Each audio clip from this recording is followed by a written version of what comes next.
를 창조하시니라. 땅이 혼돈하고 공허하며 흑암이 깊음 위에 있고 하나님의 신은 수면에 운행하시니라. 하나님이 가라사대 빛이 있으라 하심에 빛이 있었고. 오늘 참석하신 모든 분들을 환영합니다. 제가 오늘도 환영의 뜻으로 꽃을 준비했습니다. 좀 다른 분위기죠? 그동안 꽃하고. 이제 오늘은요, 이 연력학 법칙에 대해서 이제 말씀을 드릴 텐데요. 히브리서 11장 3절 말씀인데요. 함께 한번 읽으시겠습니다. 시작. 믿음으로 모든 세계가 하나님의 말씀으로 지어진 줄을 우리가 아나니 보이는 것은 나타난 것으로 말미암아 된 것이 아니니라. 자, 이제 그 우주의 법칙과 성경, 그래서 연력학 법칙인데요. 여러분, 연력학 법칙을 모르는 사람과 인생을 논하지 말라. 이런 얘기 혹시 들어보셨습니까? 처음이시죠? 예. 처음이실 겁니다. 제가 한 말입니다. 이제 그렇게 말할 정도로, 이 연력학 법칙은, 과학의 가장 근본적인 법칙인데, 이 법칙이 성경의 내용이 진리라는 것을 아주 강력하게 뒷받침해 줍니다. 그래서, 이 연력학 법칙, 일반인들에게 좀 생소한 그런 용어입니다. 그런데 이 연력학 법칙이 발견되기를 연력학이라는 학문 분야에서 먼저 발견돼서 그렇지 우주의 법칙이다 이렇게 보시면 됩니다. 이게 하나님께서 만드신 이 세상에 하나님께서 법칙과 질서 이런 것을 두셨거든요. 근데 이제 그 가장 근본적인 법칙이 연력학 법칙입니다. 그래서 이 연력학 법칙은 열과 힘에 관한 법칙입니다. 그래서 이제 영어로는 thermodynamic law 이렇게 얘기하거든요. 그래서 이 thermo라는 말이 열, 온도 뭐 이런 의미를 가진 단어고, 그다음에 dynamic은 뭐 아시는 대로 뭐 역동적인 뭐 이런 뜻이죠. 그래서 이제 열과 힘에 관한 법칙입니다. 어떤 분에게 연력학 법칙을 영어로 한번 해봐라 그랬더니 heat power law 뭐 이러시는데 뭐 비슷한 얘기입니다. 근데 이 연력학 법칙이요. 뭐 용어가 어려서 그렇지 사실은 이제 우리가 경험하는 것들을 법칙으로 정리한 것일 뿐입니다. 그래서 아주 쉽게 얘기하면 열받으면 힘이 난다 이런 뜻입니다. 여러분도 화나면 힘 세지죠? 그렇죠? 예, 그런 겁니다. 그래서 이제 증기기관차라든지 이런 거 개발하고 그럴 때 주전자에다가 물을 끓이면 주전자 뚜껑이 딸깍딸깍하고 들려 올라가죠. 그러니까 열을 가하면 그 수증기가 이제 팽창하면서 힘을 내거든요. 그래서 열과 힘과의 관계를 정리한 법칙입니다. 제가 이제 지난번에 그 기적과 영혼에 대해서 이야기 드릴 때 이 이론과 법칙의 차이를 설명드렸었습니다. 기억나십니까? 예, 기억이 안 나도 할 수 없습니다. 진도 나가겠습니다. 여러분, 그 과학의 법칙이 있고 이론이 있는데 둘 중에 어느 것이 더 중요하다 그랬죠? 예, 법칙이 더 중요하다 그랬죠? 예, 왜냐하면 법칙은 실험적으로 증명된 것이고 확인할 수 있는 거기 때문에. 그래서 언제라도 다시 관찰할 수가 있고 예외가 없을 때가 증명이 된다 이렇게 말하고, 그래서 법칙은 뭐뭐이다라고 단정할 수 있는 게 법칙이라 그랬습니다.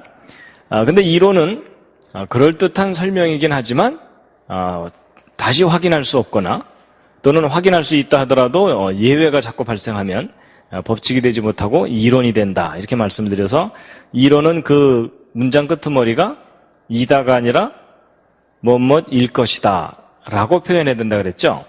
예, 그래서 이 법칙과 이론의 차이는 마치 올림픽에서 금메달과 은메달의 차이다 이렇게 말할 수 있다 그랬습니다. 그래서 법칙은 금메달이고 이론은 은메달. 그래서 이론이 아무리 멋있고 그럴듯해도 기존에 확인된 법칙이 어긋나면 그 이론은 과감하게 버려야 된다. 이런 말씀들을 드렸었습니다. 그래서 이제 과학에는 법칙이 우선적이거든요. 근데 이제 이 과학자들이 나름대로 여러 가지 법칙들을 발견해냈는데 그 중에 어떤 법칙들은 시간이 지나면서 반대되는 증거가 발견되면서 그 법칙이 깨집니다. 근데 이 연력학 법칙은 지금까지 아무 반증이 없는 가장 믿을 만한 법칙이 연력학 법칙입니다. 그래서 모든 법칙 가운데 연력학 법칙은 믿어야 된다라고 할 정도로 아주 근본적인 법칙입니다.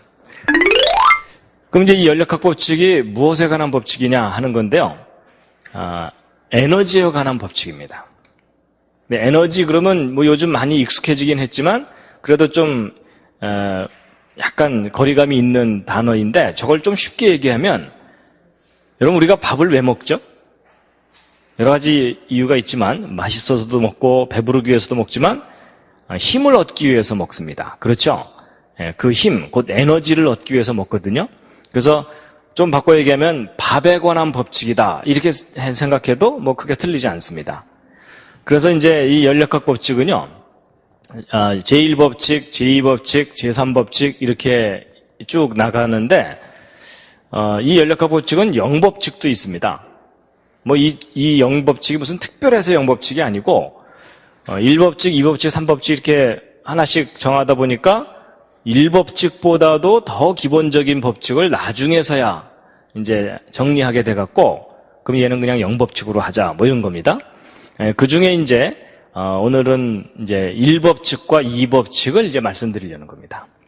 근데 이 연력학 제1법칙은 에너지의 양에 관한 법칙이고 제2법칙은 질에 관한 법칙이거든요. 품질에 관한. 여러분 그 밥을 먹을 때 양이 중요합니까? 질이 중요합니까? 둘 다 중요하죠. 그렇죠? 예. 여러분 아무리 품질이 좋은 음식도 뭐 캡슐 하나 주고서 하루를 버티라 이러면 신경질 납니다. 그렇죠? 그래서 이제 양도 중요하고 질도 중요한데 그런 것처럼 이 에너지에도 양이 있고 질이 있습니다. 그래가지고 자, 첫 번째 법칙은요.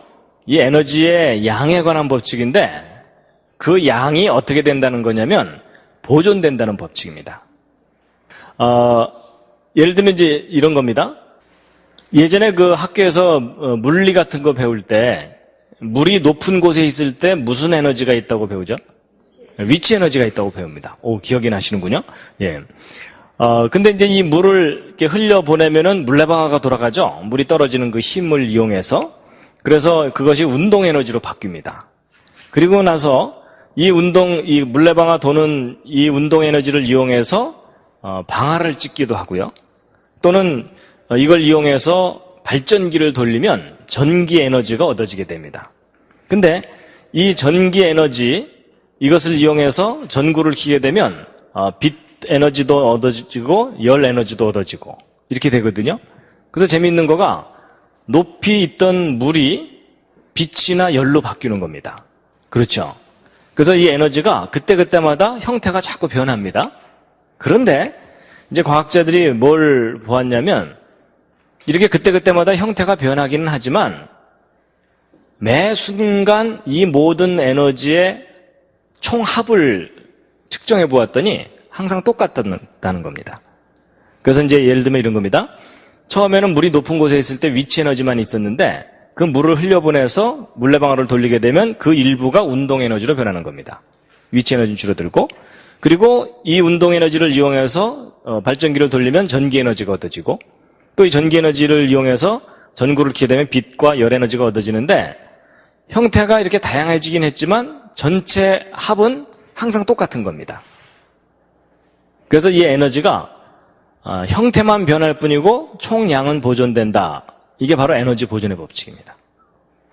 근데 이제 이 설명을 드리면 뭐가 당연한 거 아니냐 이러실지 모르지만 이게 정말 항상 그런지를 확인하려면 그 에너지를 다 측정을 해봐야 되죠. 그렇죠? 그건 좀 어려운 일인 거 아시겠죠? 그런 건 누가 한다고요? 예, 할 일 없는 과학자들이 열심히 확인을 해봅니다. 그래서 확인을 해봤더니 항상 똑같다는 겁니다. 그래서 바로 이것이 에너지 보존의 법칙입니다. 근데 이제 이렇게 에너지 보존의 법칙 이렇게 말씀을 드리니까 예전에 학교에서 배웠던 것 중에 무슨 보존의 법칙 하나 떠오르는 거 있지 않으십니까? 그게 뭐죠? 예, 백만인의 상식 질량 보존의 법칙이에요. 여러분 이 질량 보존의 법칙은 뭐냐면 어떤 반응이 일어날 때 반응 전의 질량과 반응 후의 질량은 항상 똑같다 이겁니다. 그렇죠? 이게 바로 이제 질량 보존의 법칙이에요. 그래서 그냥 누구나 다 알고 있는 상식이거든요. 근데 여러분 혹시 그거 아세요? 이 질량 보존의 법칙이 깨졌다는 거 아세요? 그런 얘기 못 들어보셨습니까? 옆에 있는 분과 한번 상의해 보시죠. 그게 어떻게 깨졌냐고.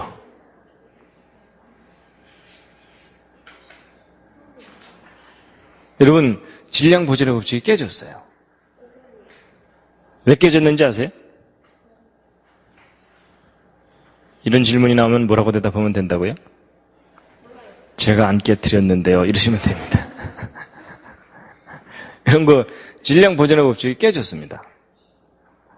법칙이 깨졌다는 얘기는 뭐예요? 그 법칙이 안 맞는 경우가 나타났다는 얘기죠? 예, 바로 그건데 여러분 이 질량이 보존되지 않는 반응을 발견했어요. 그게 뭐냐면 핵융합이라고 혹시 들어보셨어요? 핵폭발이 아니라 핵융합. 그래서 수소와 수소를 합쳐서 헬륨을 만들거든요. 그런 건 이제 핵융합이라 그래요. 가벼운 원소를 합쳐서 무거운 원소를 만드는 거. 근데 이 핵융합을 했더니 융합 전의 질량과 융합 후의 질량이 다른 거예요. 줄어드는 거예요. 그래서 질량이 보존되질 않고 감소한다는 사실이 확인된 거예요. 그럼 질량 보존의 법칙이 더 이상 유지되지가 않는 거죠. 그렇죠? 그래서 여러분 질량 보존의 법칙이 깨졌어요. 그 소식 아직 못 들으셨군요.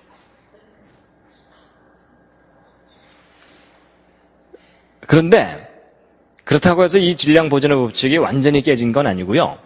핵융합과 같은 특별한 경우를 제외하고는요. 질량 보존의 법칙은 일반적인 반응에서는 항상 성립해요. 그러니까 옆에 있는 분 거 가져가지 마시기 바랍니다. 가져가고 나서 법칙이 안 맞아 이러시면 안 됩니다. 그래가지고 이 핵융합 때의 질량이 줄어들거든요. 근데 완전히 사라지는 게 아니에요. 그 없어진 질량이 다른 걸로 변해요. 뭘로 변하냐면 에너지로 변합니다. 그래가지고 질량이 사라지면 그것에 해당되는 에너지가 생긴다라는 것을 나타내는 그 유명한 공식이 바로 이 공식입니다. 이게 바로 이제 아인슈타인의 공식이라고 하는데요. 아인슈타인 아시죠? 그랬더니 어떤 분이 우유회사 사장 뭐 이러더라고요. 그게 아니라 아주 천재 물리학자 이 아인슈타인의 그 공식인데요. 이 아인슈타인의 공식인데 요거를 이 영어로 읽으면요 뭔가 하나 떠오르는 게 있으실 겁니다. 영어로 읽어보시면 E equal MC 요건 어떻게 읽죠? 제곱은 영어로 스퀘어 이렇게 읽죠? E equal MC 스퀘어 MC 스퀘어 어선거본가 들어보셨죠? 그렇죠? 예, 수험생들 정신 집중하라고 이렇게 하는 거 있잖아요. 그렇죠? 예, 바로 그게 여기서 따온 얘기입니다. 그래서 아인슈타인처럼 똑똑해지라고 하든 그러는 거거든요. 제가 무슨 특정 상품을 선전하려는 거 아닙니다. 저도 그거 써본 적 없습니다. 예. 그래갖고 이제 이게요, 뭐냐면, E는 에너지고, 그 다음에 이 M은 mass라 그래서 질량입니다. 아주 쉽게 얘기하면 모든 물질은 질량을 갖고 있어요. 무게를. 그래서 이제 물질이라고 보시면 됩니다. 그 다음에 이 C는 비타민 C가 아니고 빛의 속도를 표시한 거예요. 그래서 이런 얘기예요. 질량이 사라지면 그 질량에다가 빛의 속도의 제곱을 곱한 만큼의 에너지가 생긴다. 이런 얘기예요. 그래서 여러분 사실은 저런 공식이 나오면 두려워하지 마시고요. 예, 저는 긴 문장을 아주 짤막하게 표현한 거다 이렇게 생각하시면 됩니다. 그래서 수학 공식도 다 언어입니다. 언어. 근데 여러분 잘 보시면요. 질량이 사라지면 거기다가 빛의 속도의 제곱을 곱한 만큼의 에너지가 생긴다는 말은 무슨 말이냐면 여러분 이 빛의 속도가요. 상당히 큰 값이에요. 여러분 빛의 속도는 1초에 째깍하는 사이에 30만 킬로미터를 가요. 그러니까 지구를 7바퀴 반을 돕니다. 지구 둘레가 4만 킬로미터거든요. 그러니까 얼마나 큰 값이에요? 그것의 제곱을 곱한 만큼의 에너지가 생기니까 이게 의미가 이런 거예요. 아주 작은 질량이 사라져도 엄청난 에너지가 생긴다. 그 말이에요. 그래서 여러분 핵융합을 하게 되면 엄청난 에너지가 거기서 나와요. 그래서 보통 핵발전소 있죠. 핵발전소는 일반적인 핵발전소는 핵을 분열시키면서 거기서 나오는 열을 이용해서 이제 그걸 에너지로 사용하는 거고요. 핵융합 발전은 그보다 훨씬 더 많은 에너지를 얻을 수가 있는데, 근데 이제 이 융합 기술이 아주 어려운 기술입니다. 그래서 이걸 상용화하기가 좀 어려워서 아직 널리 사용되고 있지는 않은 그런 겁니다. 그러니까 보세요. 아주 작은 질량만 사라져도 엄청난 에너지가 나온다는 얘기가 무슨 말이냐면요. 이런 거예요. 예를 들어 이 리모컨 있죠. 이 리모컨만큼의 질량이 갑자기 사라지면서 에너지로 변해버리잖아요. 그럼 엄청난 에너지가 갑자기 튀어나오기 때문에 이 주변 일대에 큰 폭발이 일어납니다. 요만큼만 사라져도. 그러니까 제 몸이 하나 사라져가지고서 이게 에너지로 변한다. 그럼 어떻게 되겠어요? 이 안양 주변에 엄청난 대폭발이 일어나는 겁니다. 그럴 정도로 위력적인 거예요. 그러니까 여러분 아무리 화가 나도 너 꺼져버려 이러시면 안 돼요. 그 사람이 정말 꺼져갖고서 그게 갑자기 에너지로 다 변해버리면 너 죽고 나 죽고 다 죽는 겁니다. 그리고 나 사라져버릴 거야 이런 소리도 하면 안 됩니다. 그래서요, 결국 이게 무슨 얘기냐면 질량이 에너지로 변하니까 저게 아주 중요한 걸 우리가 가르쳐줘요. 여러분 질량이라는 것은 아까 물질이라 그랬죠. 모든 물질은 질량을 갖고 있다 그랬죠. 근데 이 물질이 사라지면 에너지가 된다는 거잖아요. 근데 잘 보세요. 이 물질은 이렇게 만질 수 있고 볼 수 있고 이런 것들이 물질이잖아요. 근데 에너지는 눈에 보여요, 안 보여요? 눈에 안 보이는 어떤 실체가 없는 좀 가상적인 그런 영역이에요. 그렇죠? 그러니까 물질이 사라져서 물질이 아닌 것이 되고요. 거꾸로 얘기하면 물질이 아닌 것이 변해서 뭐가 될 수 있다는 거예요? 물질이 될 수 있다는 얘기죠? 그럼 여러분이 지금 앉아있는 그 의자도 물질이잖아요. 그렇죠? 근데 이 물질이 변하면 에너지가 될 수도 있지만 에너지가 변해서 이 의자가 될 수도 있다는 얘기예요. 여러분 이건 우리에게 아주 중요한 걸 깨닫게 해줘요. 우리는 이 물질에 익숙해 있기 때문에 우리가 보는 이 딱딱한 이 모든 물질들은 그냥 영원 전부터 영원 후까지 존재할 거라고 생각하면서 살아요. 그렇죠? 보통 그렇죠. 근데 알고 보면 이런 물질들이라는 것조차도 물질이 아닌 것으로부터 생겨날 수 있다는 거예요. 이게 과학의 공식이거든요. 그러니까 여러분 우리가 보고 경험하고 누리는 이 모든 물질도 그 본질이 물질이 아닌 것으로부터 올 수 있다는 거예요. 어느 정도 창조에 대한 개념이 좀 열리죠. 그렇죠?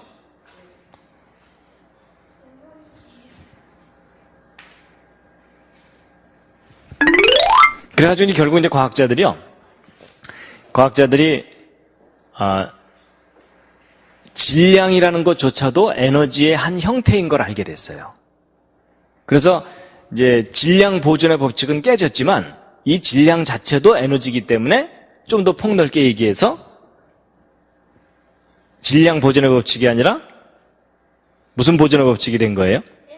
에너지 보존의 법칙 이렇게 된 겁니다. 그래서 이제 이 연력학 제1법칙은 우리가 평소에 알고 있던 질량 보존의 법칙을 좀 더 폭넓게 이야기하는 거예요. 그래서 여러분 그 핵폭탄이 터지면은요, 그 순간적인 폭발에 의해서 이렇게 순식간에 이렇게 파괴가 일어나는데, 이런 그 핵폭탄이 터지면 가장 무서운 게 뭐냐면 가장 직접적으로 큰 피해를 입히는 것은 폭풍입니다. 핵폭탄이 뻥 터지면 그 엄청난 폭풍으로 건물들이 순식간에 이렇게 파괴가 되는데, 또 뻥 폭발을 하고 나면은 폭발한 곳이 진공이 되거든요. 그럼 빵 하고 폭발할 때 무너지는데 그래도 남아있는 것들은 이 진공을 메꾸기 위해서 또 역풍이 불어요. 그럼 한번 확 밀려나갔다가 다시 확 밀려 들어올 때 완전히 다 쓰러져 버리는 겁니다. 그러니까 되게 이제 핵폭발이 일어나면은 땅속으로 숨잖아요. 그렇죠? 자, 그래서 여러분 보세요. 여러분 이제 좀 더 본질적인 이야기를 해드리면 뭐가 있냐면 여러분 창세기 1장을 보시면 여기 바라라는 단어가 있거든요. 이 바라라는 단어는 하나님이 창조하셨다 이런 뜻이에요. 근데 저 바라라는 단어가 가진 고유한 의미가 뭐냐면 nothing으로부터 something이 생기는 거예요. 그러니까 나무를 잘라서 책상을 만들 때 쓰는 단어가 아니에요. nothing으로부터 something이 생길 때 쓰는 단어입니다. 근데 보세요. 아까 에너지가 변해서 질량이 되는 것까지는 어느 정도 이해가 될 수가 있는데 그래도 에너지는 뭔가 something이잖아요. 그렇죠? 근데 저기서 얘기하는 저 바라는요. nothing에서 something이 생기는 거예요. 근데 사실 그 말은 더더욱 이해가 안 가죠. 그렇죠? 이제 겨우 에너지가 변해서 물질이 되는 것까지는 이해를 했는데 어떻게 nothing에서 something이 생기냐? 이건 좀 잘 이해가 안 가시죠? 그래서 사람들이 그 창조라는 개념을 잘 이해를 못해요. 근데 여러분 nothing에서 something이 생길 수 있다는 것을 과학적으로 설명할 수가 있어요. 이제 그거를 좀 알려드리면요. 보세요. 여러분 여기 돌로 된 이 탑이 있고 그리고 철로 된 다리가 있잖아요. 여러분 보통 이런 철이나 돌은 그 속이 단단하게 꽉 차 있다고 생각하시죠? 그렇죠? 이런 공기는 이제 거의 텅 비어 있기 때문에 우리가 손을 이렇게 휘저으면은 마음껏 휘저어지는데 저런 돌이나 쇠붙이 같은 것들은 그 속에 꽉 차 있다고 보통 사람들이 생각하죠? 근데 착각입니다. 사실은 저 돌이나 철 속도요 거의 100%텅 비어 있어요. 이것은 또 무슨 엉뚱한 얘기인가 이런 생각이 드실 텐데요. 그게 아니고 이 과학자들이 이 물질의 기본 구조를 알고 나서요 이 우주가 텅 빈 거라는 걸 알게 됐어요. 보세요. 여러분 이 세상의 모든 물질은 가장 기본적인 단위가 원자입니다. 원자. 그래서 이런 원자들로 이제 원자들이 뭉쳐가지고서 결국 물질을 이루는 건데, 근데 이 원자 내부 구조를 들여다보면 이 중심에는 핵이 있고 그 주변을 전자가 돌고 있죠. 근데 이제 아주 옛날에는요, 이 원자가 마치 당구공처럼 속이 꽉 차 있는 거라고 생각했어요. 그래서 그런 모델로 생각을 했었는데, 나중에 이 원자 내부 구조를 알고 나서 깜짝 놀란 게 뭐냐면 이 원자 내부가 거의 100%텅 비어 있는 거예요. 그래서 여러분 이 원자는요 중심에 핵이 있고 전자가 있는데 이 핵이 얼마나 작으냐면 원자 전체 크기에 비하면 거의 점 하나 정도 될 정도로 작아요. 핵이. 그리고 전자는 그보다 훨씬 더 작고 그럼 이 내부는 거의 텅 비어 있다는 얘기죠. 그렇죠? 바로 이제 그런 건데 그래서 이제 비유적으로 얘기하면 이런 거예요. 여러분 이 원자 하나의 크기가 있거든요. 이 원자 하나의 크기가 있는데 그 원자 중심에 있는 요 핵을 예를 들어 농구공만 하다고 생각해 보자고요. 상대적인 크기를. 그렇다면 이 전자는 얼마나냐면 점 하나보다도 작아요. 그러니까 좁쌀알보다도 더 작아요. 그러니까 좁쌀알보다 작은 점이 이 농구공 주변을 돌고 있는 거라고 생각하시면 돼요.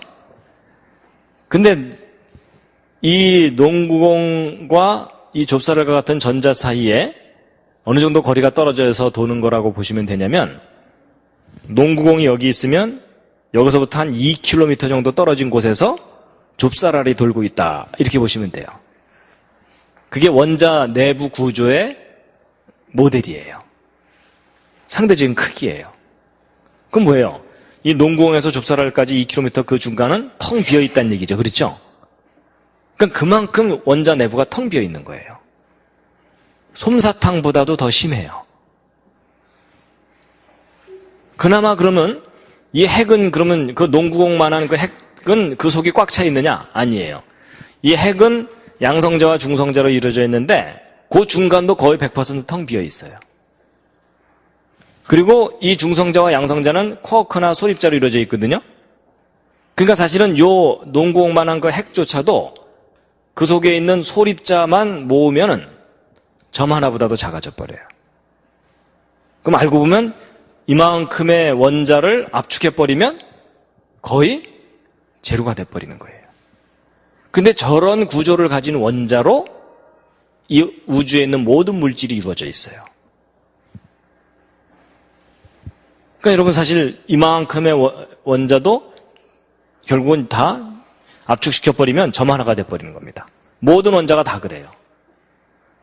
그래서 모든 원자를 줄이면은 점들 뿐이에요. 그래가지고 여러분 제가 이렇게 폼 잡고 이렇게 서 있지만요. 제가 이렇게 폼 잡고 서 있지만 제 몸을 이루고 있는 원자에 있는 허공을 다 빼내고 제 몸을 이루고 있는 전자와 소립자만 딱 모아서 뭉치잖아요. 그럼 제가 얼마나 지냐면 점 하나보다도 작아져요.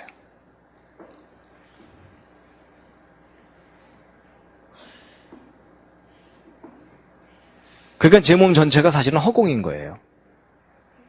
저만 그런가요? 여러분 옆에 앉은 사람도 마찬가지예요.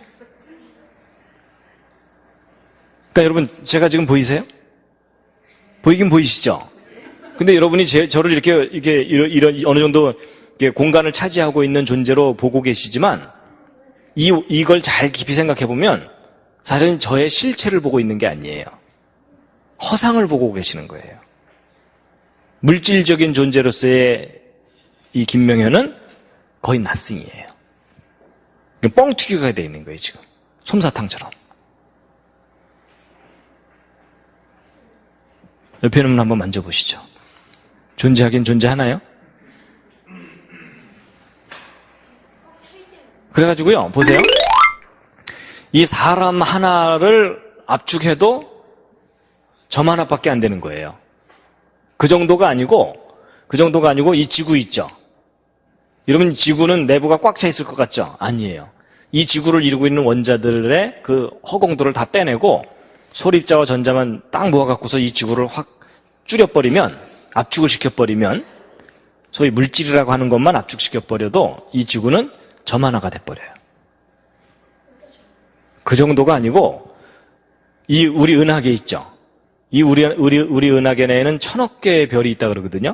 그 모든 별들을 다 압축해갖고 이 소립자와 전자만 딱 모으잖아요. 허공은 다 빼내고. 그럼 이 은하계 자체가 하나의 점이 돼버려요. 그리고 우리 이 우주 내에는 이런 은하가 또 1000억 개가 있다 그러거든요. 근데 그 모든 은하를 다 압축해갖고 압축을 시키면은 얼마가 된다고 보고 있냐면 탁구공 하나보다도 작아진다고 보고 있어요. 이 우주 전체가.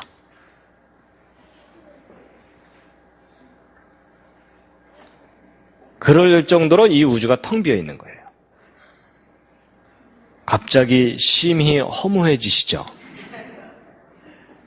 그렇죠? 근데 여러분 제가 지금 이거는 철학적인 얘기를 하는 게 아니에요. 물리적인 사실, 과학적인 사실을 얘기해 드리는 거예요. 그나마 과학자들이 아직도 모르고 있는 게 뭐냐면 이 모든 물질을 이루고 있는 전자와 소립자 내부가 꽉 차 있는지 비어 있는지를 아직 몰라요. 만약에 그것마저도 그 속이 꽉 차 속이 비어 있으면 어떻게 되는 거예요? 이 우주 전체가 nothing이에요.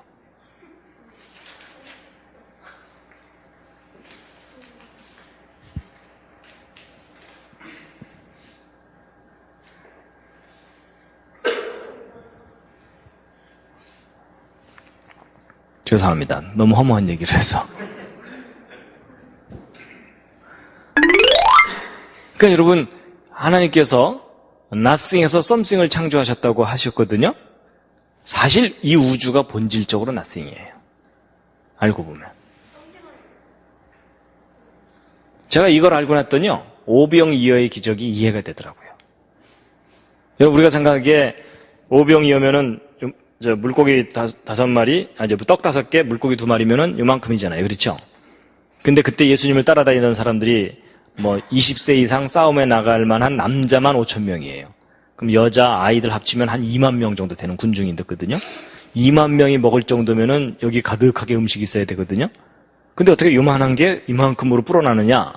도저히 일반 상식으로는 이해가 안 되죠? 근데 이걸 제대로 깨닫고 나면요.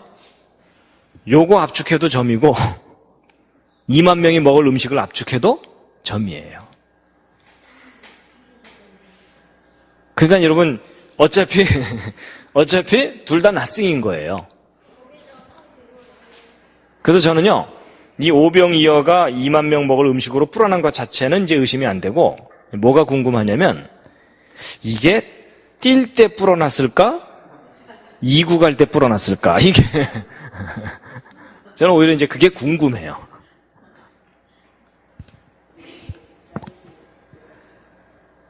그래서 보세요. 아까 그 히브리서 11장 3절 보시면은요. 다시 한번 읽어보시겠습니다. 시작. 믿음으로 모든 세계가 하나님의 말씀으로 지어진 줄을 우리가 아나니 보이는 것은 나타난 것으로 말미암아 된 것이 아니니라. 여기 보세요. 이게 참 이해하기가 언뜻 어려운 보이는 것은 나타난 것으로 말미암아 된 게 아니다. 참 이해하기가 어려운 건데 이런 거예요. 그럼 보이는 것은 뭐냐면 우리 눈으로 보는 이 모든 것들이에요. 그렇죠? 우리가 눈으로 보는 이 모든 것들은 지금 현재 나타나 있는 이 상태가 본질이 아니라는 거예요. nothing을 펼쳐놓은 것에 불과하다는 거예요. 그래서 여러분 이것과 아주 이렇게 일맥상통하는 표현이 불경에도 나와요. 그 반야심경이라는 곳에 나오는 대목인데 아마 기억하시는 분이 있으실 거예요. 색즉 시공, 공즉 시색. 기억나세요? 예, 이것도 백만인의 상식 중에 하나입니다. 근데 여러분 이게 무슨 말이냐면 색은 보이는 거죠. 그렇죠?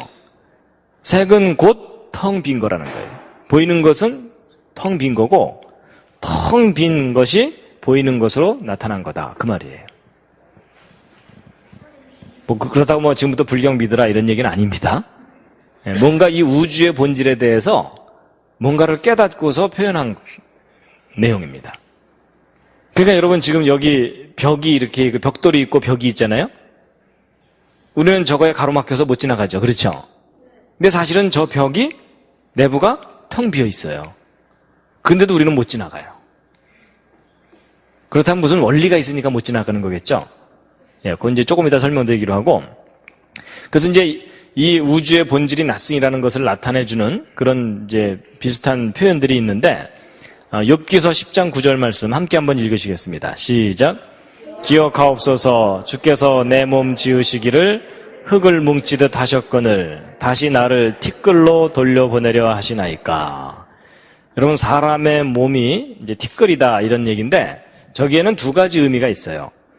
우리 인간이 원래 흙을 빚어서 만들었기 때문에 그 아담을 그러니까 인간이 죽으면 결국은 흙으로 돌아간다 이런 의미도 있지만 또 하나는 뭐냐면 티끌이라는 것은 nothing을 의미하기도 해요. 그렇죠? 그래서 우리가 nothing으로부터 창조되었기 때문에 결국 nothing으로 돌아가는 거다. 이런 의미로 이제 이해될 수가 있고 그와 비슷한 성경 말씀이 또 있습니다. 시편 90편 3절 시작. 주께서 사람을 티끌로 돌아가게 하시고 말씀하시기를 너희 인생들은 돌아가라 하셨사오니. 근데 이제 야고보서 4장 14절을 보면요. 함께 읽으시겠습니다. 시작. 내일 일을 너희가 알지 못하는도다. 너희 생명이 무엇이뇨? 너희는 잠깐 보이다가 없어지는 안개니라. 잘 보세요. 과거에 이곳에는 화려한 옷을 입고 살던 사람들이 왔다 갔다 했었을 거예요. 그렇죠? 근데 그 사람들 다 잠깐 보이다가 없어지는 안개라고 표현되어 있어요. 이것은 이제 두 가지 의미예요.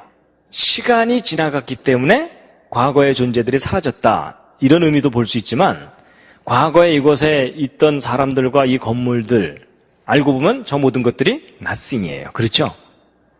그러니까 안개처럼 잠깐 나타났다가 사라져가는 그런 존재들인 겁니다. 그 정도가 아니라 이제 이사야서 40장 15절에 함께 읽겠습니다. 시작. 보라 그에게는 열방은 통에 한 방울 물 같고 저울에 적은 티끌 같으며 섬들은 떠오르는 먼지 같으니. 여러분 열방이라는 것은 온 땅이잖아요. 그렇죠? 이 모든 땅들이 다 저울에 적은 티끌 같다 이렇게 돼 있는데 이게 사실입니다.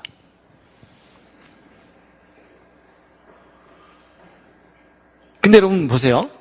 사실은 이 우주를 구성하고 있는 모든 게 낫승이거든요. 근데도 이제 희한하게도 우리가 이 꽃을 보면 아름답다.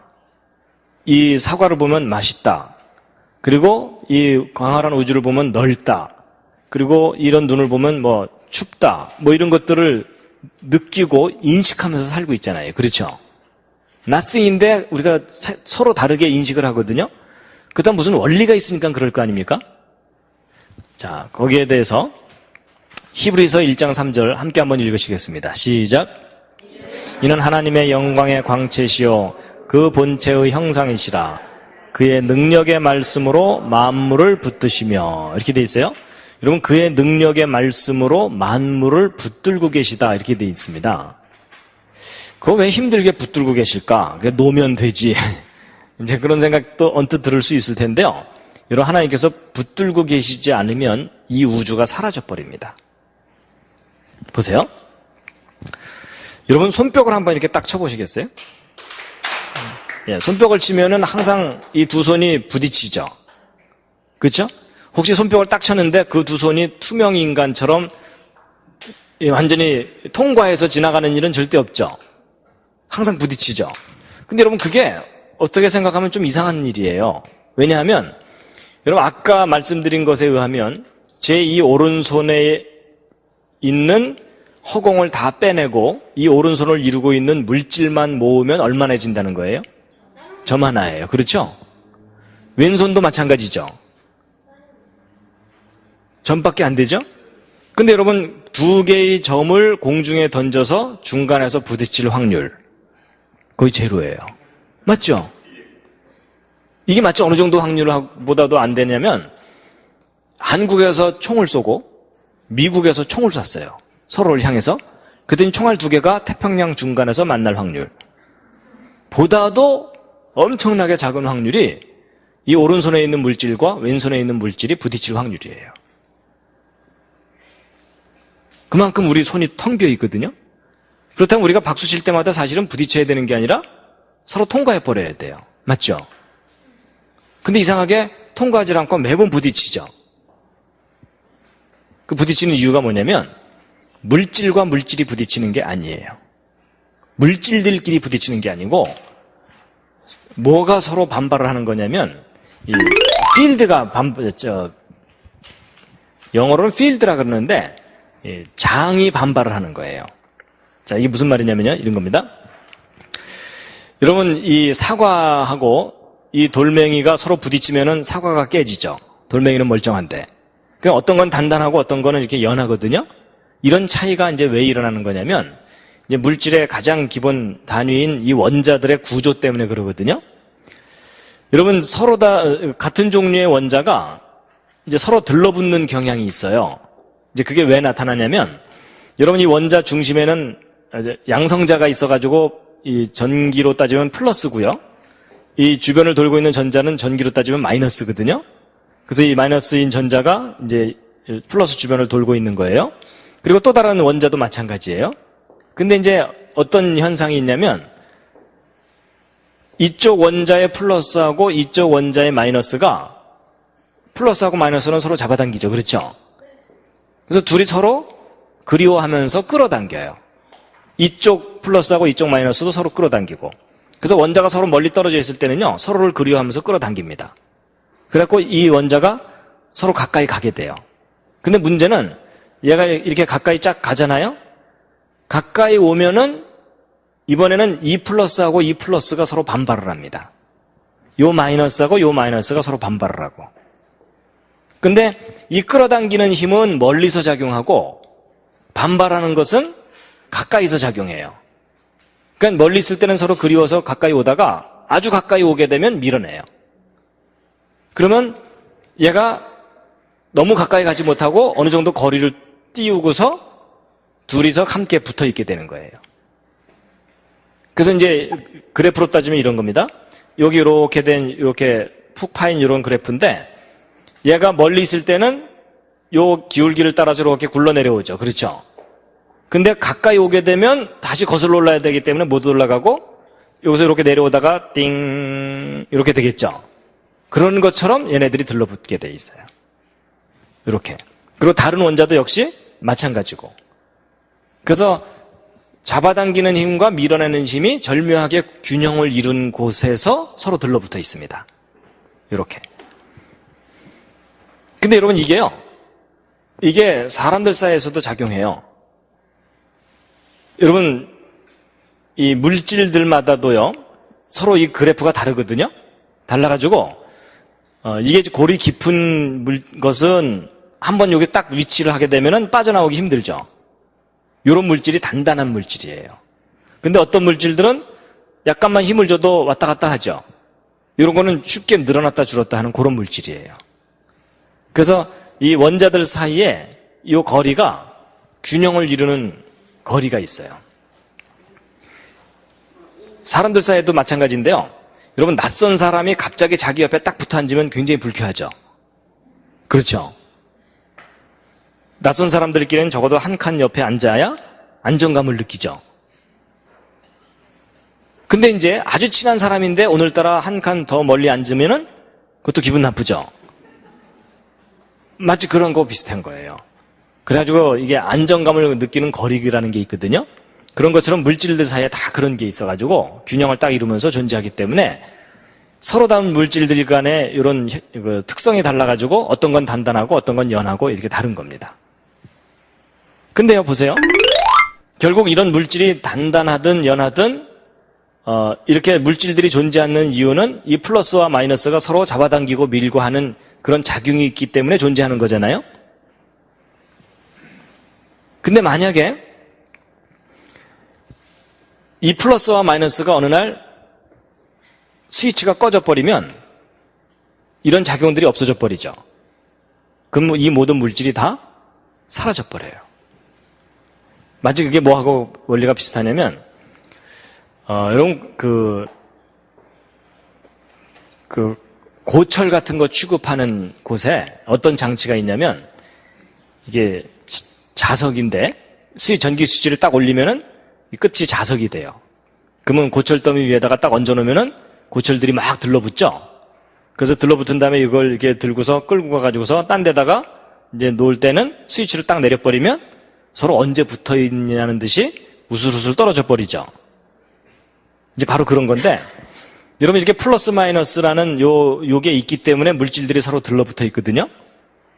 근데 만약에 하나님께서 어느 날 저 스위치를 플러스 마이너스 스위치를 딱 꺼버리면 어떻게 되겠어요? 이 물질들이 서로 붙어 있어야 될 이유가 전혀 없죠. 그러면 이 모든 물질이 다 사라져 버리는 거예요. 그러니까 여러분 우리가 지금 이렇게 몸을 가지고 있고 살고 있는 이유가 뭐냐면 하나님께서 바로 이런 원리를 두셨기 때문에 우리 몸이 이렇게 유지되는 거거든요.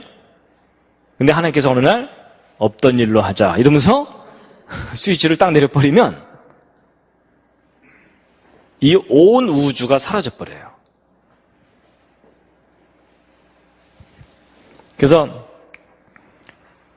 이 물질들 사이에 이 필드라는 게 있어가지고 그것들이 서로 작용해서 밀어내기도 하고 들러붙어 있기도 하고 단단하기도 하고 연하기도 하고 그런 겁니다.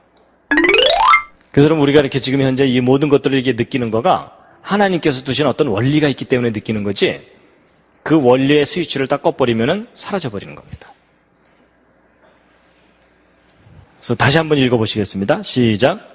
이는 하나님의 영광의 광채시요 그 본체의 형상이시라. 그의 능력의 말씀으로 만물을 붙드시며. 계속 붙들고 계셔야 되겠죠?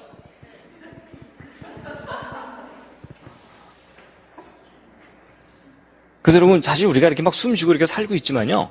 하나님께서 원리와 법칙을 두셨기 때문에 우리가 존재하는 거지. 어느 날 없던 일로 하자 그러면 싹 없어지는 겁니다. 그래서 그와 비슷한 이제 말씀들이 성경 곳곳에 있는데요. 이사야서 40장 17절, 18절 함께 읽으시겠습니다. 시작. 그 앞에는 모든 열방이 아무것도 아니라 그는 그들을 없는 것 같이 빈 것 같이 여기시느니라. 그런즉 너희가 하나님을 누구와 같다 하겠으며 무슨 형상에 비기겠느냐. 여러분, 여기 지금 가득 메우고 있는 이 건물들이요, 이 모든 것들이 사실은 텅 빈 거라는 거예요. 로마서 4장 17절 함께 읽으시겠습니다. 시작. 그의 믿은 바 하나님은 죽은 자를 살리시며 없는 것을 있는 것 같이 부르시는 이시니라. 여러분 보세요. 여기 없는 것인데 있는 것처럼 부르면 존재하게 된다는 거예요. 좀 느낌이 오세요? 그러니까 여러분, 여기 있는 이런 호박 뭐 이런 것들도 하나님께서 있으라 하심에 있게 된 거라는 겁니다.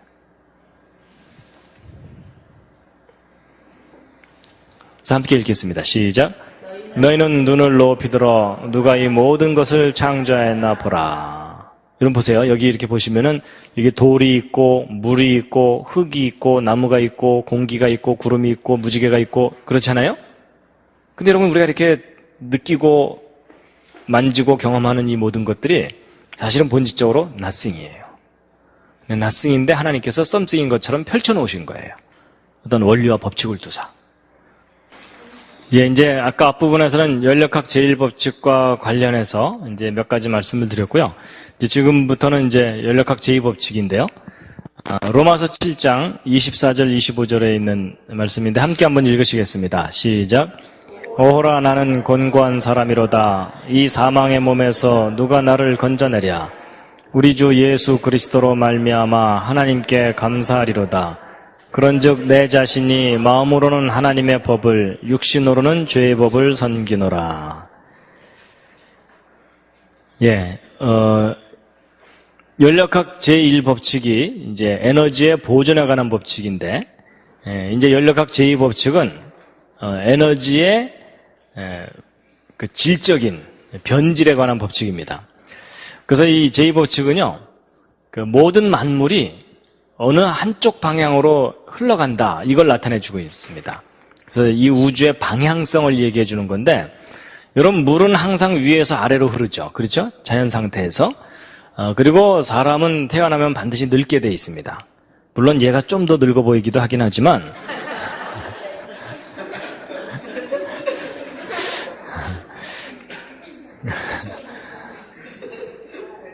뭐 늙은 할아버지가 갑자기 어린아기가 되는 일은 만화에서나 가능한 일이지 현실 세계에서는 가능하지 않거든요.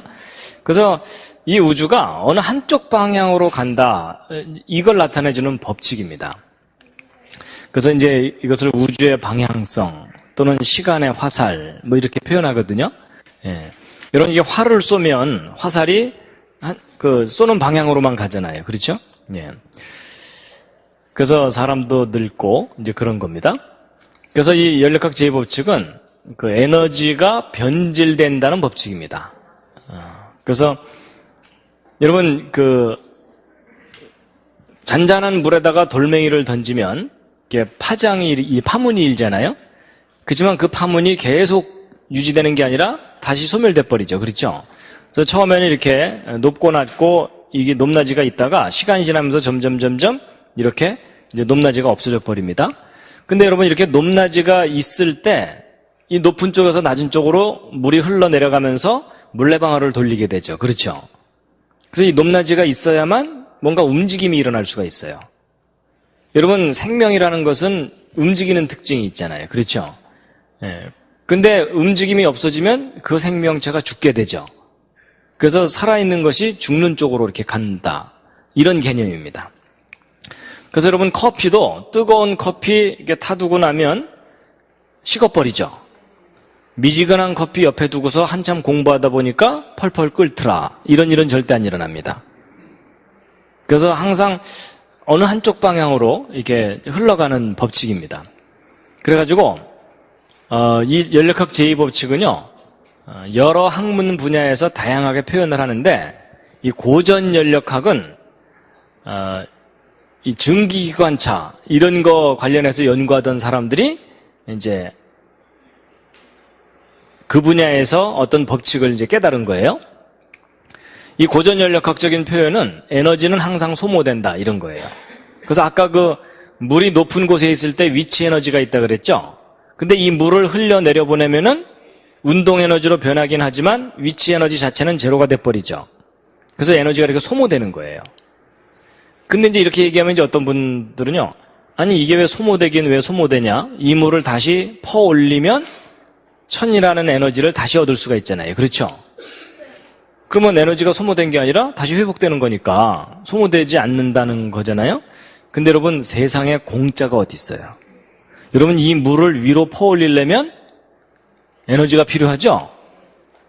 근데 이제 과학자들이 뭘 측정해보고 계산해봤냐면 이 아래쪽에 있는 물을 이 위로 퍼 올릴 때 얼마만큼의 에너지가 소모되는지를 측정을 해본 거예요. 그랬더니 안타까운 사실은 항상 천보다 큰 에너지가 필요한 거예요. 그러니까 천을 얻기 위해서 천보다 더 큰 에너지를 소모해야 되는 거니까 결국 손해예요, 이익이에요? 결국은 항상 손해예요.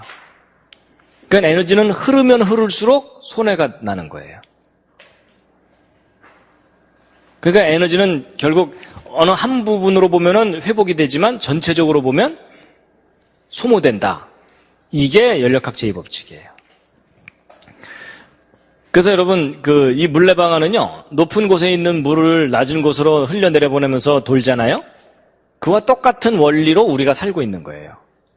여러분 우리가 좋은 음식을 먹은 다음에 가끔 가서 힘을 주죠. 그렇죠?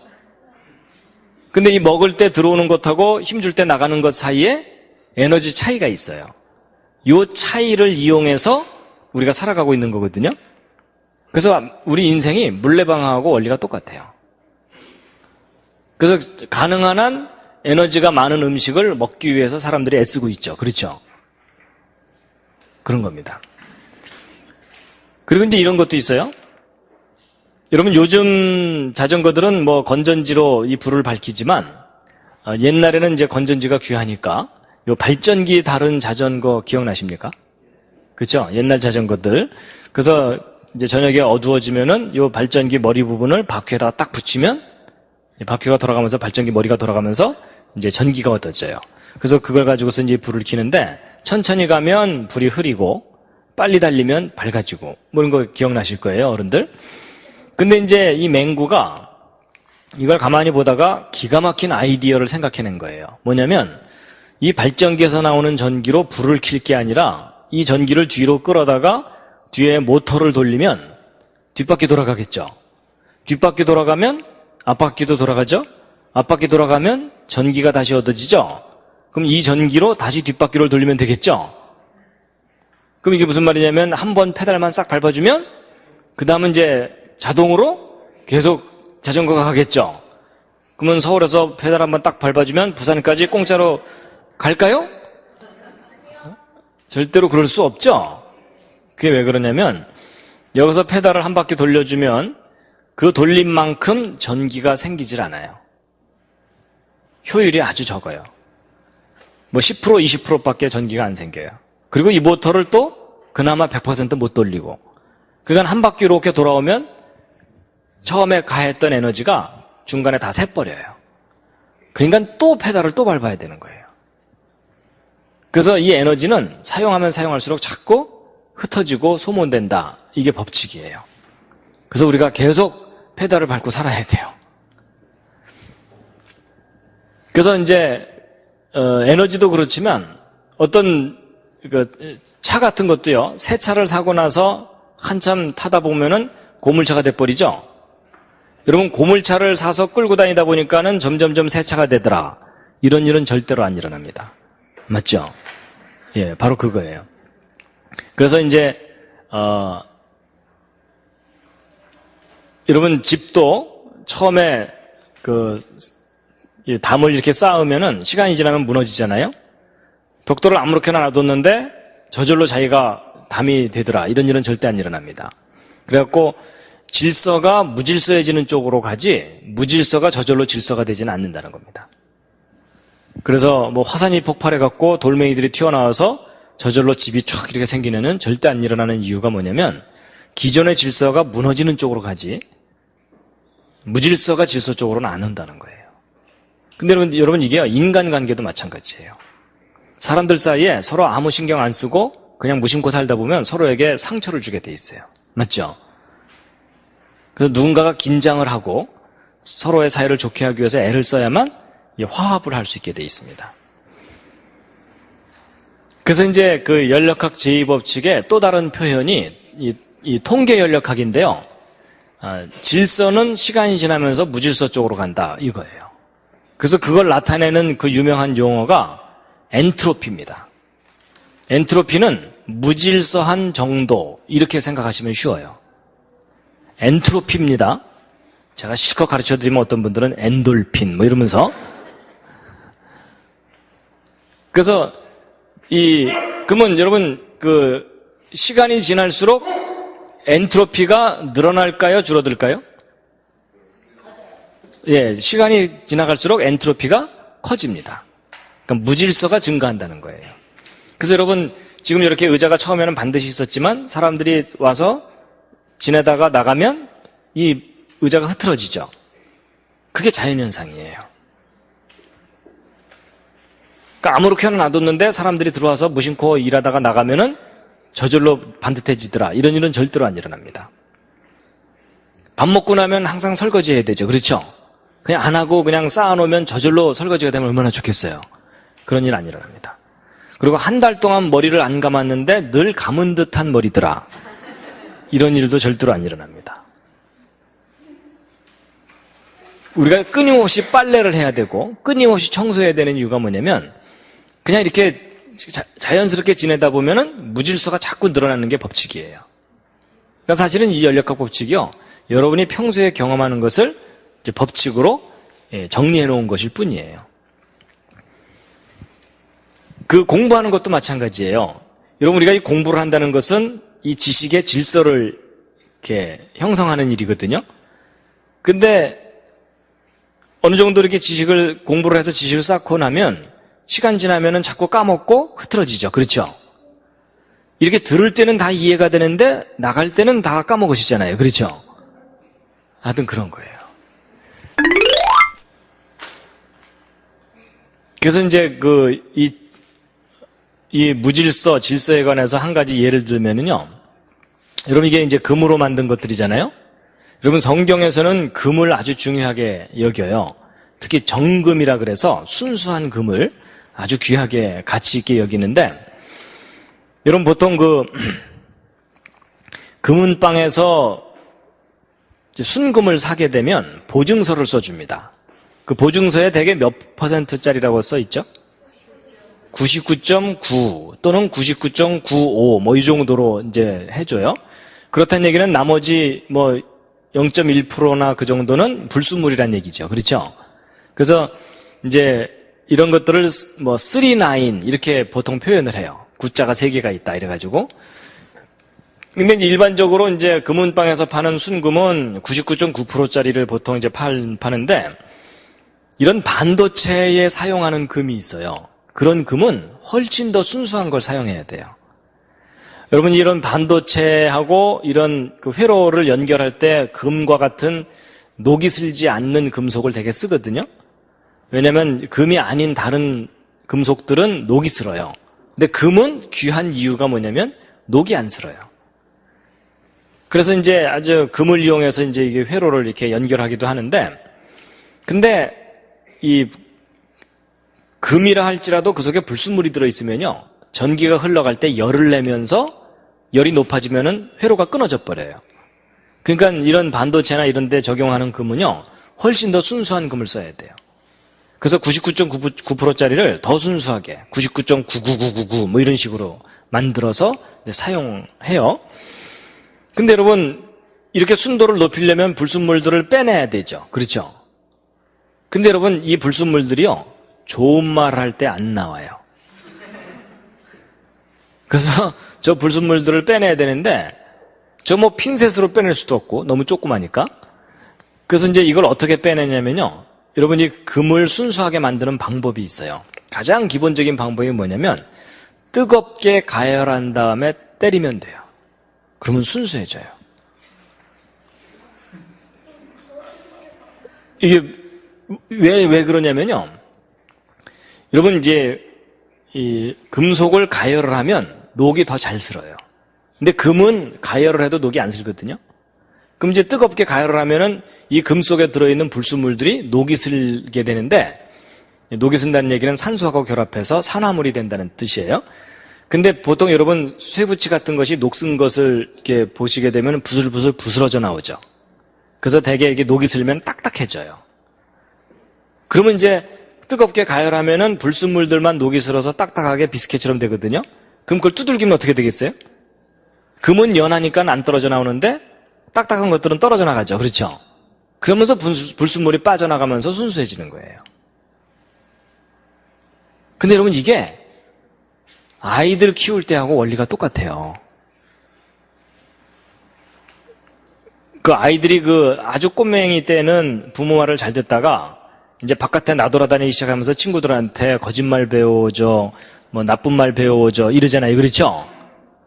그래서 이제 오염이 되잖아요. 그럼 그 아이를 다시 순수하게 만들려면 어떻게 해야 돼요? 때려야 돼요. 때리면 나쁜 생각과 나쁜 말들이 빠져나가요. 그렇죠? 그러면서 순수해져요. 너무나 잘 통하죠. 그렇죠?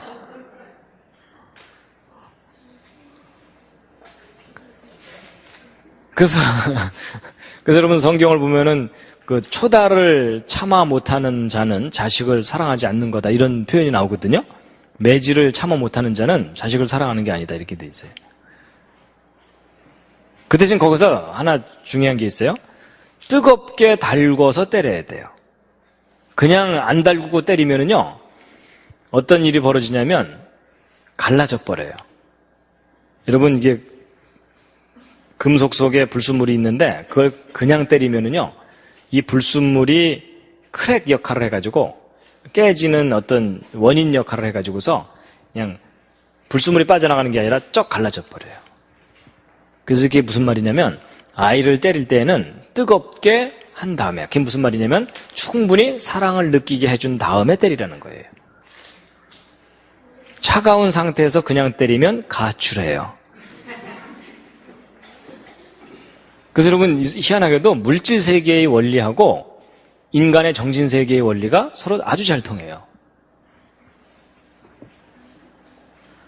그러니까 얘들아 맞아야 순수해진단다.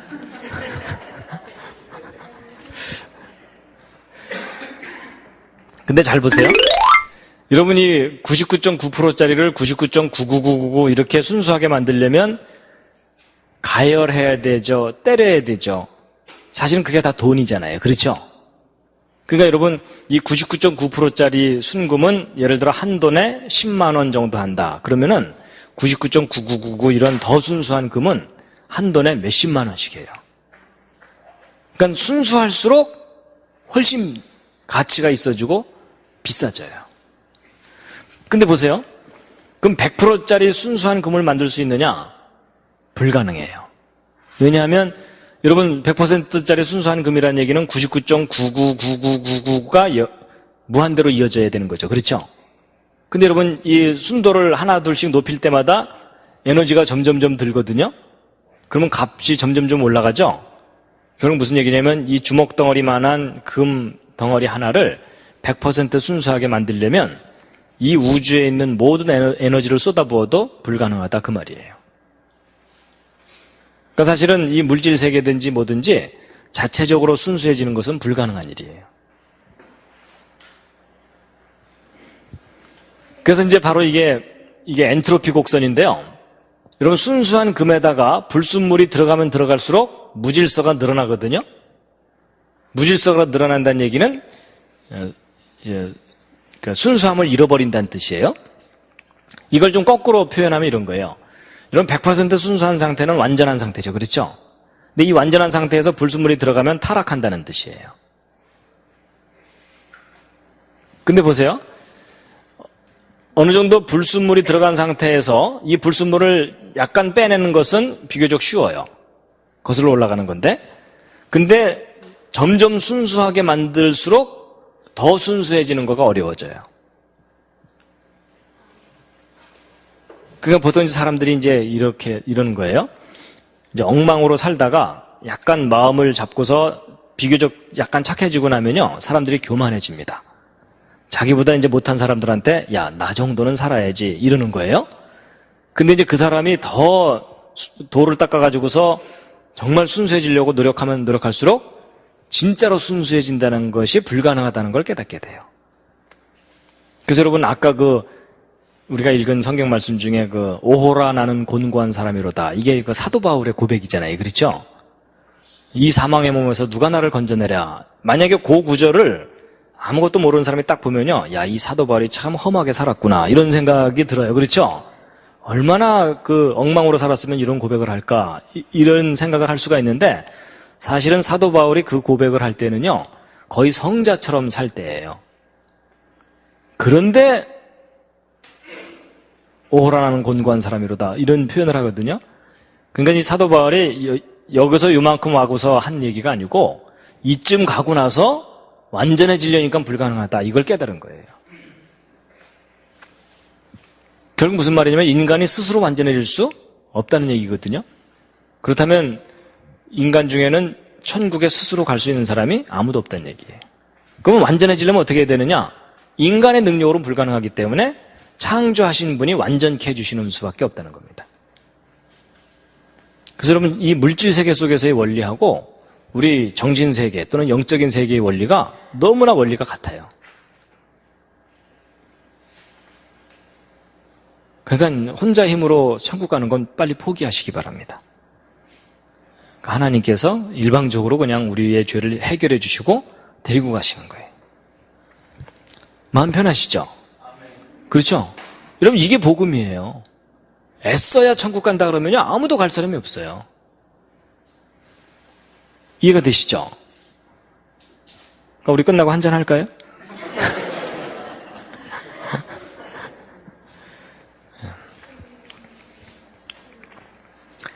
자, 여러분, 이 연력학 제2법칙이 아주 중요한 걸 해결해줘요. 잘 보세요. 이제 이게 아주 중요한 그래프인데, 여러분, 지금 말씀드린 연력학 제2법칙은 자연의 법칙이거든요. 이 우주 안에 있는 기본적인 법칙이에요. 근데 이 법칙, 제2법칙의 의미가 뭐냐면 시간이 지나갈수록 질서가 점점 무너진다, 이런 얘기죠. 그렇죠. 근데 여러분, 우리가 그동안 학교에서 열심히 배웠던 진화론은 뭐냐면 과거에 무질서한 상태에서 시간이 지나면서 점점 질서가 있는 상태로 변해간다, 그 얘기죠. 그래서 분자덩어리가 점점 진화돼서 사람과 같이 이렇게 정교한 작품으로 변했다, 이게 진화론이잖아요. 여러분 잘 보세요. 과학의 가장 기본적인 법칙하고 진화론이 정면으로 반대가 돼요. 그럼 여러분, 서로 반대되는 얘기를 하고 있다면 법칙과 이론 둘 중에 어느 것이 더 중요하다 그랬죠? 법칙이 중요하다 그랬죠? 그러니까 법칙에 근거해서 이론을 평가해야 된다 그랬죠? 그렇게 본다면 진화론은 맞는 이론이에요? 틀리는 이론이에요? 철저하게 틀리는 이론이에요. 그래서 여러분, 그래서 학자들 중에 이런 얘기를 하는 사람이 있는 거예요. 연력학 제2법칙 하나만 정확하게 알아도 진화론이 왜 기본적으로 잘못됐는지를 알 수 있다, 이런 표현을 하는 거예요.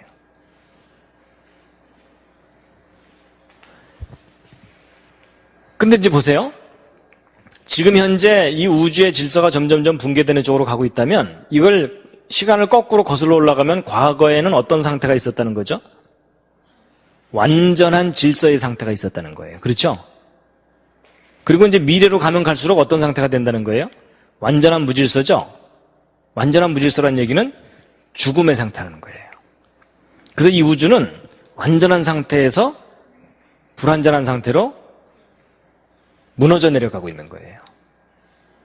근데 여러분, 성경을 보면은 맨 처음에 하나님께서 보시기에 심히 좋았더라 하는 완전한 상태가 있었다 그러죠? 그리고 거기서부터 타락해가지고 지금 망해가는 쪽으로 가고 있다는 것이 성경이 우리에게 가르쳐 주는 거잖아요. 맞죠? 근데 성경에서 우리에게 가르쳐 주는 것하고 과학의 법칙이 일치해요. 그러니까 여러분, 이 과학의 가장 근본적인 법칙이 성경의 진리라는 것을 강력하게 뒷받침해주고 있는 겁니다. 그래서 히브리서 1장 10절부터 12절까지 함께 한번 읽으시겠습니다. 시작. 또 주여 태초에 주께서 땅에 기초를 두셨으며 하늘도 주의 손으로 지으신 바라. 그것들은 멸망할 것이나 오직 주는 영존할 것이요 그것들은 다 옷과 같이 낡아지리니 의복처럼 갈아입을 것이요 그것들이 옷과 같이 변할 것이나 주는 여전하여 연대가 다함이 없으리라 하였으나. 여러분, 이 세상 모든 것들은요 망해가는 쪽으로 지금 가고 있는 겁니다. 그 다음에 이제 이 연력학 제2법칙의 또 다른 표현이 이제 정보 연력학입니다. 이 정보, 인포메이션, 어떤 메시지를 다루는 사람들이 무슨 법칙이 있다는 걸 알게 됐어요. 이게 뭐냐면, 여러분, 이 연력학 제2법칙은 변질의 법칙이라고 그랬죠? 그러면 정보는 전달될수록 어떻게 될까요? 변질됩니다. 그래서 이 연력학 제2법칙의 또 다른 표현이 정보의 변질이에요. 그래서 이제 예를 들면 이런 거예요. 여러분, 생각하는 사람을 조각한 조각가가 누구냐 하고 시험 문제 냈더니 똑똑한 친구가 로댕 이렇게 썼어요. 그렇죠? 근데 그 옆에 있는 놈이 그걸 쓱 보더니 뭐라고 썼다고요? 오뎅 이렇게 쓴 거예요. 그건 다 아시죠? 근데 이제 그 뒤에 있는 놈이 앞에 있는 놈 걸 싹 보더니 덴뿌라 이렇게 쓴 거예요. 그 다음에 그 옆에 있는 놈이 뭐라고 썼다고요? 어묵. 그 뒤가 맛살. 그 옆에가 게맛살. 이렇게 된 거예요. 그래서 생각하는 사람을 조각한 조각가가 누구예요? 게맛살이에요. 근데 여러분, 이게 우스갯소리지만 아주 중요한 원리를 알려주는 거예요. 정보는 전달되면서 변질돼요. 그래서 여러분, 시험 보고 나오면 누가 바보가 돼요? 로댕이라고 쓴 놈만 바보가 되는 거예요. 그렇죠? 왜냐면 딴 애들이 우기거든요. 야, 우리는 다 먹을 건데 너만 아니잖아. 이러면서 우리가 틀렸겠냐? 네가 틀렸지 임마. 뭐 이렇게 되는 거예요. 이게 바로 연력학 제2법칙의 정보의 변질에 관한 이야기예요. 그래서 오히려 진리를 외치는 사람이 핍박받게 돼 있어요. 그 다음에 여러분 귓속말 이어가기 기억나세요? 요즘은 이런 거 많이 안 하는데 옛날엔 많이 했었어요. 그렇죠? 그래서 이 귓속말 이야기를 해보면 구경하는 사람들이 배꼽을 잡습니다. 왜냐면 이상하게 말이 뒤로 갈수록 변하잖아요. 그렇죠? 그래갖고 이 문장이 길면 길수록 반드시 변해요. 그리고 전달하는 사람이 많을수록 확실하게 변하고 그 중에 띨띨한 사람이 많을수록 완벽하게 변합니다. 그렇죠? 예. 그래서 여러분, 이게 어떤 법칙을 나타내주고 있어요. 근데 보세요. 이렇게 정보가 전달되면서 변질되잖아요? 그러면 어떤 결과가 나타나냐면 정보의 혼란이 일어나요. 그래서 무슨 말이냐면 시험 치고 나와서 로댕, 오댕 또 뭐 이런 것들이 막 뒤범벅이 돼갖고 이제 어느 게 진짜 정답인지를 헷갈리게 돼 있어요. 그러면 이제 정보가 혼란이 일어나면요, 나타나는 현상이 뭐냐면 초기 정보를 잃어버려요. 그러니까 로댕을 잃어버리는 거예요. 그래서 여러분 보세요. 지금 현재 이 세상에 살고 있는 사람들이 성경 창세기에 나오는 천지창조 에덴 동산 이야기 잘 안 믿죠? 그렇죠? 근데 여러분 그거를 이상하다고 생각하지 마세요. 왜냐하면 이 초기 정보가 시간이 지나면은 변질되면서 소멸되게 돼 있어요.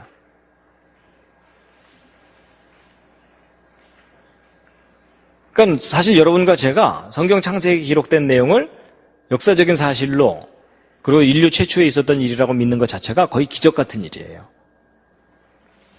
그래서 오늘날 사람들이 안 믿잖아요. 심지어 신학교에서도 이거를 역사적인 사실로 안 가르치는 경우가 간혹 자주 있어요.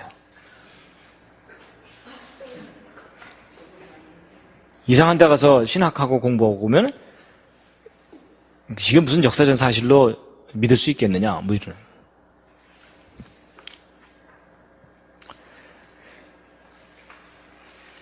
그 다음에 이런 정보가 변질되면서 뭐가 일어나냐면요, 개념의 혼란이 증가해요. 여러분, 우리가 볼펜이라는 것에 대해서 서로 이해가 달라서 싸우는 일은 거의 없어요. 그렇죠? 근데 중요한 의미를 가진 단어일수록 그것을 이해하는 그 방법이 서로 다르기 때문에 그거 가지고 서로 싸웁니다. 그래서 여러분, 사랑, 이게 얼마나 중요한 단어예요. 그렇죠? 근데 사랑에 대한 이해가 사람마다 다 달라요. 그렇죠? 그래서 사랑한다니까 이러면서 싸우잖아요. 더 심하게 싸우잖아요. 그 다음에 여러분, 죄라는 개념에 대해서 상당히 혼란스러워져 있어요. 여러분, 죄가 뭐라 그랬죠? 하나님의 말씀에서 벗어나는 게 죄예요. 근데 오늘날 사람 중에 그걸 가장 중요한 죄라고 생각하는 사람이 어디 있어요? 대부분은 그렇지 않죠. 그 다음에 이제 행복이 뭐냐? 예전에는 좀 고상한, 가난해도 웃으면서 사는 게 행복한 거다. 뭐 이런 식으로 생각했는데 요즘은 행복의 가장 큰 기준이 뭐예요? 네가 어찌 그걸 알았느냐? 예. 오늘날은 행복의 첫 번째 기준이 거의 돈이 돼버렸어요. 맞죠? 여러분, 그만큼 우리가 변질된 세상을 살고 있는 겁니다.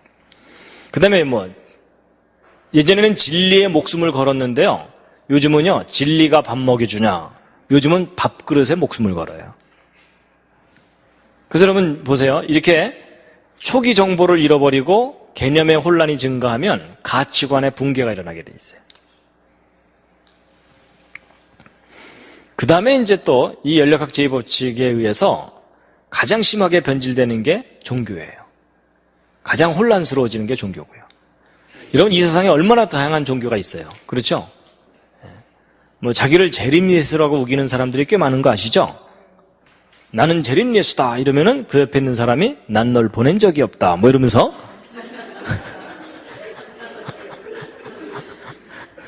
둘 다 묶어놔야 되죠? 그래서 여러분, 이 세상에 그렇게 사이비 종교가 많고 이런 것도요, 그거를 이상하다고 여기지 마시고요, 이거 당연하다고 생각하셔야 돼요. 그리고 항상 가짜가 진짜를 몰아내게 돼 있어요. 짝퉁이 정품을 몰아내게 돼 있고. 그래서 정품을 지키는 일이 그렇게 어려워요. 그래서. 근데 여러분, 이제 이 모든 것들이 다 변질되지만 변하지 않는 게 있어요. 변하지 않는 게 있습니다. 정말 영원한 게 있습니다. 이사야서 40장에 있는 말씀 8절인데 함께 읽으시겠습니다. 시작.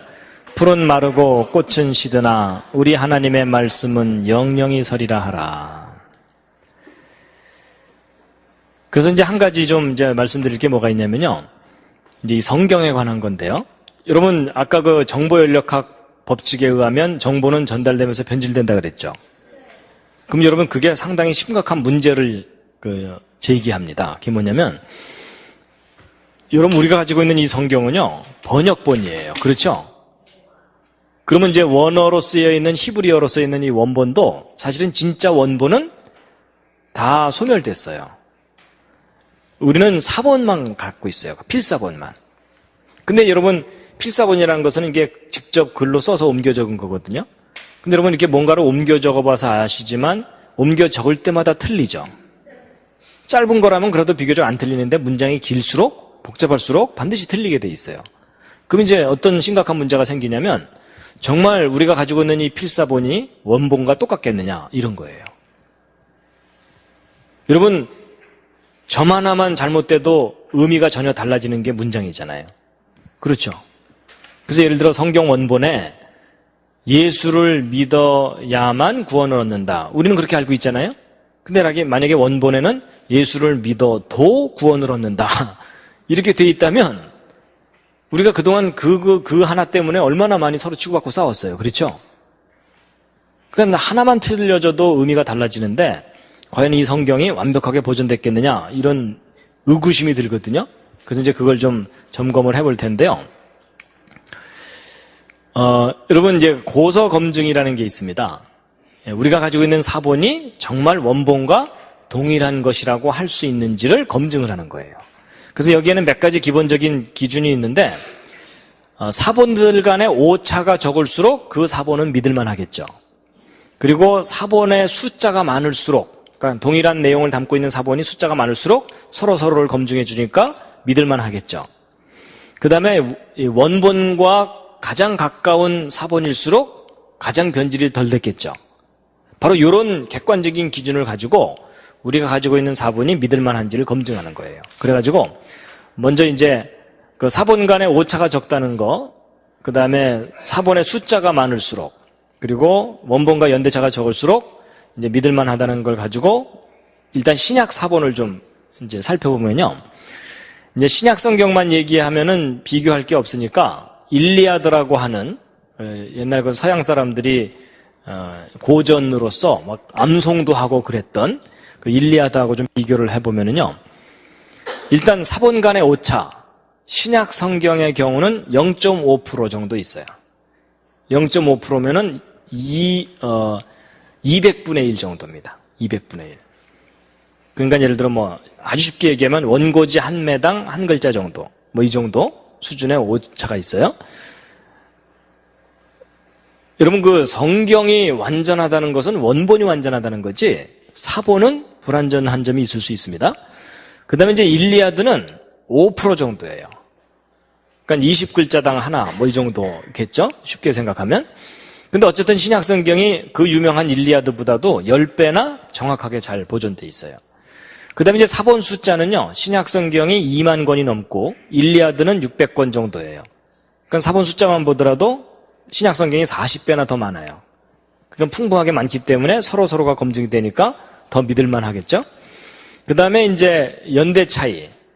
그 신약 성경의 경우요, 이제 원본은 AD 40년에서 100년 요 기간 동안에 기록된 건데, 우리가 지금 현재 가지고 있는 가장 오래된 신약 성경 사본은 AD 125년 경쯤인데, 적게는 25년에서 많게는 80년 정도 차이니까 평균 한 50년 정도 차이죠. 그렇죠?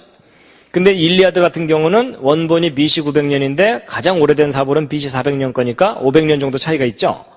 그러니까 연대 차이도 10배 정도 차이가 나요. 그러니까 좀 단순 무식하게 얘기하면 신약 성경이 일리아드보다 이거 서로 곱하면은 4,000배 정도 믿을만하다 할 정도로 신약 성경이 객관적으로 비교해 볼 때 훨씬 믿을만한 사본이라는 거예요. 그러니까 여러분 인간이 가지고 있는 고전 중에 이렇게 잘 보존된 사본이 없다고 할 정도로 신약 성경은 사본이 잘 보존돼 있어요. 근데 그럼에도 불구하고 0.5% 오차가 있다는 것이 좀 꺼림직하시죠? 근데 여러분 그거 너무 걱정하지 마시기 바랍니다. 저 오차들은요 대부분 사소한 오차예요. 아주 치명적인 부분에서 오차가 나는 게 아니고 예를 들면 이런 거예요. 뭐 예를 들어 예수께서 가라사대 이렇게 써야 되는데 예수께서 가라사디 뭐 이렇게 썼다거나 하여튼 뭐 그 정도 오차들이에요. 대부분이. 그러니까 그거는 그리고 또 이제 그게 뭐 모든 사본이 마태복음 몇 장 몇 절이 예수께서 가라사디 이렇게 돼 있는 게 아니고 대부분은 예수께서 가라사대 이렇게 돼 있는데 일부만 예수께서 가라사디 이렇게 돼 있다는 거예요. 그러니까 서로 검증을 해보면은 쉽게 그 오차를 제거할 수 있는 그런 사소한 오차들이 대부분이에요. 그러니까 그렇게 교정될 수 있는 오차를 다 제거하고 나면 저 오차 비율은 훨씬 줄어들어요. 그러니까 정말 지극히 믿을 만한 기록이 신약사본이에요. 근데 이제 어쨌거나 오차는 있긴 있잖아요. 그렇죠? 예. 근데 이제 문제는 신약성경이 아니라 구약사본이에요. 여러분 신약과 구약 중에 어느 것이 더 오래된 사본이에요? 구약이죠. 그렇다면 어느 것이 더 많이 변질될 가능성이 있어요? 구약이죠. 더 오래됐으니까. 그렇죠? 그러니까 여러분 신약성경이 아무리 정확하게 보존돼 있어도 그것의 근거가 되는 구약사본이 변질이 심하면 신약사본 잘 보존된 것은 별로 의미가 없을 수가 있어요. 그렇죠? 그래서 이제 구약사본을 이렇게 볼 텐데요. 여러분 구약 경우는요. 원본이 구약된 것은 모세 오경부터 말라기까지 한 1000년 기간 동안에 구약 원본들이 기록됐어요. 그런데 얼마 전까지 사람들이 가지고 있던 비교적 믿을 만한 이 구약 성경 사본이 마소라 사본이라 그래가지고 마조레 텍스트라고 하는 거였어요. 그래서 구약 거의 전체를 담고 있는 사본이거든요. 근데 그게 AD 900년경 거예요. 요때 필사해 놓은 거예요. 근데 여러분 이 구약의 제일 마지막 원본인 말라기하고만 비교해 보아도 1300년이나 차이가 나잖아요. 그럼 여러분 사실 1300년이나 시간 간격이 있으면 이 기간 동안 얼마나 내용이 변질됐는지 검증할 길이 없어요. 맞죠? 그래서 오랫동안 사람들이 이 구약 성경 사본의 이 완벽한 보존에 대해서 의문을 가졌었어요. 정말 이게 원본하고 똑같을까? 뭐 이런 거예요. 그 성경의 신뢰도에 대해서 많은 의문이 있었는데, 여러분 20세기 최대의 고고학적 발견이라고 할 만한 것이 있었는데, 그게 뭐냐면 사해 사본이 발견된 거예요. 여러분 이스라엘의 그 사해, 이 사해는 소금기가 하도 많아서 사람이 이렇게 둥둥 든답니다. 저도 한번 가서 빠져보려고 그러는데 아직 안 가봤습니다. 근데 이 사해 근처에 이 황량한 곳에 이 동굴들이 좀 있거든요. 이런 동굴 속에서 발견된 사본이에요. 그래가지고 1947년에 이 사해 주변에서 이제 첫 번째 그 사본이 발견됐는데, 이거 사본 발견한 스토리가 재밌어요. 그 목동이 그 양이나 뭐 이런 염소 이런 걸 치다가 잃어버린 거예요. 한두 마리를. 그러니까 이제 걔네들을 찾으러 다녀야 되는데, 얘네들이 이런 동굴 속에 들어가 있을 수도 있잖아요. 그러니까 이제 이 목동이 이 돌멩이를 들고 저 동굴마다 이렇게 던져 넣은 거예요. 아무것도 없으면 돌 떨어지는 소리만 들릴 거고, 만약에 거기 양이나 염소가 들어있으면 돌 떨어지는 소리 때문에 놀라서 매 이러면은 들어가서 이제 꺼내오면 될 거고, 돌을 던졌는데 사자가 어흥 그러면 잽싸게 도망가면 될 거고, 그래갖고서 이제 돌멩이를 여기저기 이렇게 던지면서 다녔는데, 바로 여기에요, 요거. 바로 요 동굴 여기다가 돌멩이를 딱 던져 넣었더니 이 돌이 떨어지는 소리가 조금 다른 거예요. 무슨 뭐 그릇 같은 것에 부딪히는 소리가 난 거예요. 그래갖고 저 안에 뭐가 들어있구나 이래가지고서 들어가 봤더니 이런 항아리가 있는 거예요. 근데 항아리 뚜껑을 딱 열어봤더니 그 속에 뭐가 이렇게 들어있는데, 근데 문제는 이 목동이 까막눈이라 이게 얼마나 중요한 건지를 모르는데, 어쨌든 뭔가 들어있으니까 꺼내갖고 나와갖고 이걸 이제 어디다 팔든지 그랬겠죠. 근데 그게 이제 돌아다녔는데, 발견한 것이 돌아다니고 있었는데, 어느 학자가 어디선가 그걸 발견한 거예요. 그 열어봤더니 뭐 너무나 소중한 게 들어있잖아요. 이거 어디서 났느냐 수소문을 해봤더니 사해 주변의 동굴에서 발견됐다는 얘기를 듣고, 그 다음에 이제 이 사해 주변을 막 이잡듯이 뒤진 거예요. 그랬더니 어떤 동굴들 속에서 막 사본들이 무대기로 나온 거예요. 그래서 이 사본들을 다 모아봤더니 놀랍게도 구약 성경 전체가 발견됐는데, 에스더서인가 에스라서만 빼고 다 발견됐다 그래요. 근데 놀라운 사실은 이 사본이 발견될 때에 이 사본만 발견된 게 아니라 이 동굴에서 생활하던 사람들의 유물까지 다 발견되고 또 다른 기록들도 함께 발견됐기 때문에 이런 유물이나 이런 것들을 자세하게 분석해 봤더니 이게 예수님 당시쯤에 기록된 사본이에요. 그래서 이 동굴 안에서 발견된 여러 가지 유물들인데, 요 왼쪽 아래 거가 좀 수상하죠. 이 참빛이 여기서. 그래서 우리 조상님들이 저기까지도 갔나 뭐 이런 생각도 이제 해봤는데, 어쨌거나. 근데 여러분 이 사해 사본이 바로 예수님 당시쯤 사본이거든요. 그럼 여러분 우리가 그동안 가지고 있던 마소라 사본하고 거의 1000년 기간 차이잖아요. 그렇죠? 그럼 이제 우리가 뭘 해보면 되는 거예요? 이 사해 사본과 마소라 사본이 얼마나 서로 다른지를 확인해 보면 되잖아요. 그렇죠? 근데 이 사해 사본이 워낙 이제 보존 상태가 안 좋은 것들이 있어가지고 그걸 복원하는데 시간이 걸려가지고 지금도 계속 이스라엘 사람들이 이제 복원하고 있는데, 어쨌든 그동안 복원된 내용을 확인해 본 결과 이 1000년 이상의 1000년 정도 기간이 있는 두 사본들이 내용이 똑같은 거예요. 그러니까 이 성경이 너무나 완벽하게 보존되어 있는 걸 확인하는 거예요. 그래서 사해 사본 연구하는 사람들이 깜짝 놀라는 거예요. 어떻게 그렇게 오랜 기간 동안 지났는데 내용이 똑같냐 이거죠. 그래서 여러분 이게 무슨 말이냐면, 여러분 예를 들어 이런 창세기에 기록된 이 내용 있죠? 창세기 1장의 저 내용은 모세가 처음 기록했을 때 그 내용이나 이사야 선지자가 창세기 공부할 때 읽었던 내용이나 예수님이 성전에서 읽었던 창세기나 우리가 지금 보고 있는 창세기나 한 글자도 틀리지 않는 똑같은 기록이라는 얘기예요. 그래서 여러분 이 사해 사본의 발견이 성경의 그 완벽한 보존에 대해서 너무나 강력한 증거를 제시해주고 있기 때문에 이스라엘 사람들한테는 이 사해사본이 국보예요. 그래갖고 이 사해사본 발견하고 난 다음에 이거를 전시하고 연구하는 이 박물관을 만들었거든요. 그 박물관의 지붕 모양이 이렇게 돼 있어요. 이게 무슨 모양이냐면 사해사본 항아리 뚜껑 모양이에요. 여러분, 우리도 그 예술의 전당, 거기에 그 지붕 모양이 옛날 양반들 갓 모양이죠? 이제 그렇게 해놓은 것처럼 저렇게 특징 있게 저렇게 해놓은 거예요. 그래서 여러분, 이 구약 성경 사본이 그렇게 완벽하게 보존되어 있다는 것은요, 정말 누군가 특별하게 그 말씀을 보존하려는 노력을 하지 않는 이상은 그렇게 완벽하게 보존될 수가 없거든요. 그래서 여러분, 성경, 일단 내용의 진실성은 두 번째 문제고, 우리가 가진 그 고전의 그 기록들 중에 가장 완벽하게 보존된 기록이 이 구약 성경 기록입니다. 하여튼 좀 믿어주시면 감사하겠습니다. 그래서 이제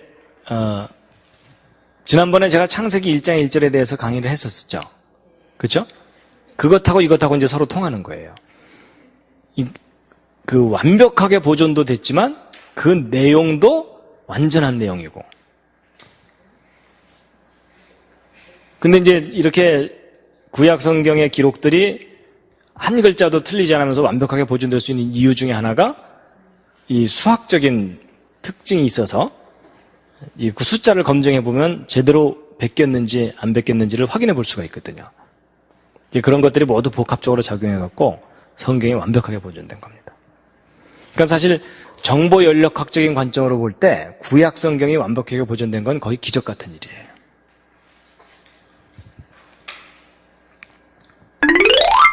그래서 성경의 기록은 완전하게 보존되어 왔는가? 있습니다. 그래서 디모데후서 3장 15절 말씀 함께 읽으시겠습니다. 시작. 또 내가 어려서부터 성경을 알았나니 성경은 능히 너로 하여금 그리스도 예수 안에 있는 믿음으로 말미암아 구원에 이르는 지혜가 있게 하느니라. 또 읽겠습니다. 시작. 모든 성경은 하나님의 감동으로 된 것으로 교훈과 책망과 바르게 함과 의로 교육하기에 유익하니 이는 하나님의 사람으로 온전케 하며 모든 선한 일을 행하기에 온전케 하려 함이니라. 그래서 오늘 이 우주의 법칙과 성경, 그래서 그 연력학 법칙에 대해서 말씀을 드렸는데 이제 기억이 나십니까? 연력학 법칙의 첫 번째 법칙이 뭐라고요? 보존의 법칙입니다. 뭐가 보존된다고요? 에너지가 보존된다. 그리고 두 번째 법칙은 변질의 법칙입니다. 그래서 이 두 번째 법칙인 변질의 법칙을 다양하게 표현하는데 고전 연력학에서는 에너지는 자꾸 소모된다. 그 다음에 이 통계 연력학에서는 질서가 무질서해지는 쪽으로 간다. 그리고 정보 연력학에서는 정보는 시간이 지나면서 변질된다. 그래서 여러분 이 우주가 지금 망해가는 쪽으로 가고 있다는 거예요.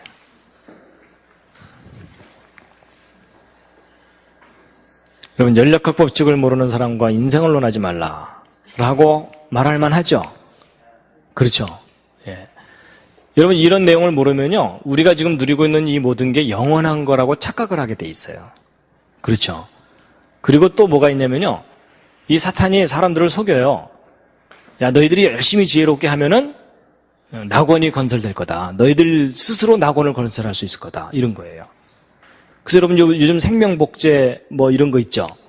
여러분 이게 철학의 문제예요.